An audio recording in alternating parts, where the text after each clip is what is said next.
Hello and welcome to SatTV News, the news programme for the international satellite industry. We start with news from the Satellite 2012 show, which is taking place this week in Washington DC. At the show, Eutelsat Communications and Eutelsat, the Qatar satellite company, announced that their Eutelsat 25B Eutelsat-1 satellite will be launched in the second quarter of 2013 on board an Ariane 5 launcher. The contract marks a further step forward in the two companies' joint programme to operate a high-performance satellite at 25.5 degrees east, a long-standing orbital position serving expanding markets in the Middle East, North Africa and Central Asia. Also at the show, it was announced that an Ariane 5 will launch the Jabiru-1 satellite for NewSat during the fourth quarter of 2014. The satellite is currently being built by Lockheed Martin Commercial Space Systems using an A2100 platform.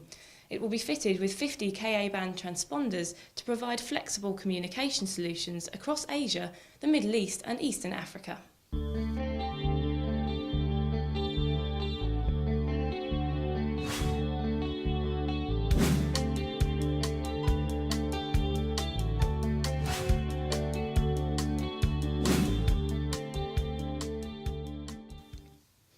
Applied Satellite Technology will open a new dedicated VSAT Maritime Broadband Solutions Centre on the 1st of May in Singapore to specifically serve the Asia-Pacific region. David Davies of AST told SatTV that the new operation will be in collaboration with the company's Australian offices. The new centre is the first step in a global rollout of custom VSAT solution centres for AST, who in recent years have invested in essential ground station technology and point-of-presence services. Sea Launch will be responsible for the launch of Eutelsat's 70B communications satellite in the fourth quarter of this year. The satellite is being built by Astrium based on the Eurostar 3000 platform. 70B is designed to optimise resources from a single orbital slot at the crossroads between Europe, Africa, Asia and Australia. It will more than double current Eutelsat capacity at 70.5 degrees east. Sea Launch has also been selected to launch the Intelsat 27 comms satellite in early 2013.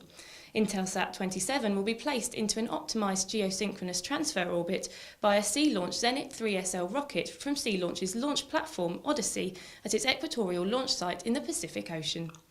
Built by Boeing Satellite Systems, the 702 MP satellite will be located at 304.5 degrees east and is designed for 15 years of service.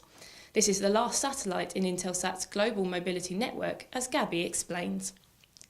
Intelsat has confirmed the 2012 delivery of its global mobility network, the core of which is based on 5 satellites launching over the next 12 months. Intelsat's mobility infrastructure will ultimately be 10 customised Ku-band mobility beams on 7 satellites spread around the geostationary belt.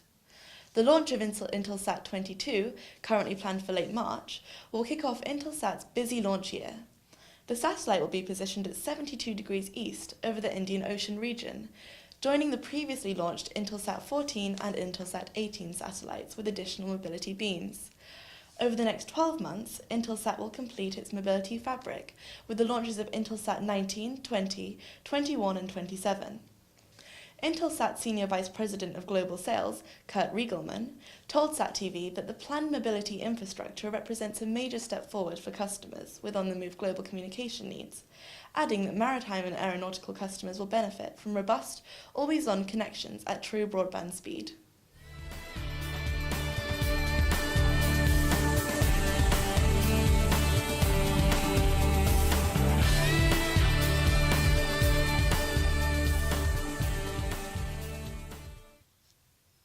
Glowlink has won a competitive contract to provide spectrum monitoring equipment for NOAA satellites and will deploy a network based on the company's Model 1000 and Model 1010 wideband spectrum monitoring systems to monitor links on the GOES satellites.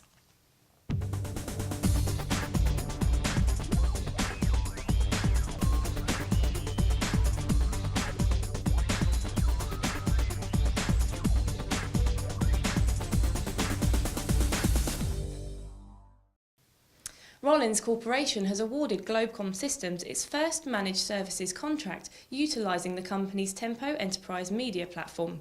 Globecom will deploy its Tempo platform to over 500 of Rollins' global locations for corporate communications and training. The platform provides enterprises with the ability to deliver interactive live and on-demand streaming media to desktops, televisions and mobile devices and works across hybrid delivery networks. That's all for this week. Thank you for watching.